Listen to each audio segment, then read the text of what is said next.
Les travaux de la 10e session de la Grande Commission mixte de coopération ivoiro-sénégalaise se sont achevés sur une note d'espoir, avec l'approbation de 12 nouveaux accords.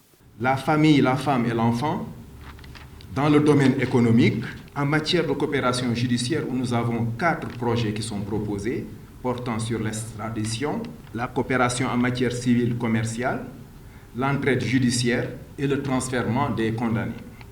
Nous avons aussi un projet d'accord dans le domaine de la jeunesse. Le premier constat général que nous avons fait lors de nos travaux était celui d'un déficit de mise en œuvre des conclusions et des différents accords qui ont été conclus. Cette commission mixte se tient en application des très hautes instructions de nos 2 chefs d'État. Durant ces travaux, les experts ivoiriens et sénégalais ont passé en revue diverses questions dans plusieurs domaines d'activité. La Côte d'Ivoire et le Sénégal ont exprimé leur souhait de voir tous les aspects de leur coopération se renforcer. La mise en place d'un comité conjoint de mise en œuvre et de suivi des décisions issues de cette grande commission mixte est une preuve évidente. Les ministres des Affaires étrangères se sont réjouis de ce nouvel élan dans la coopération entre les 2 pays.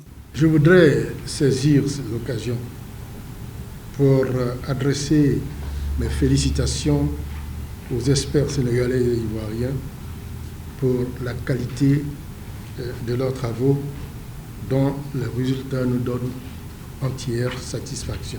Je me réjouis tout particulièrement de la prise en compte des hautes instructions données par nos 2 chefs d'État, ici à Abidjan au mois de mai dernier, en ce qui concerne plusieurs domaines stratégiques. Je voudrais insister sur la mise en œuvre diligente des conclusions auxquelles nous sommes parvenus, notamment en matière de mutualisation de nos politiques et moyens d'action dans les secteurs clés de notre développement économique et social. Nous avons ensemble la lourde responsabilité de lever tous les défis qui se présenteront au travers de notre chemin et de rendre effectives les décisions prises pour le plus grand bien de nos peuples.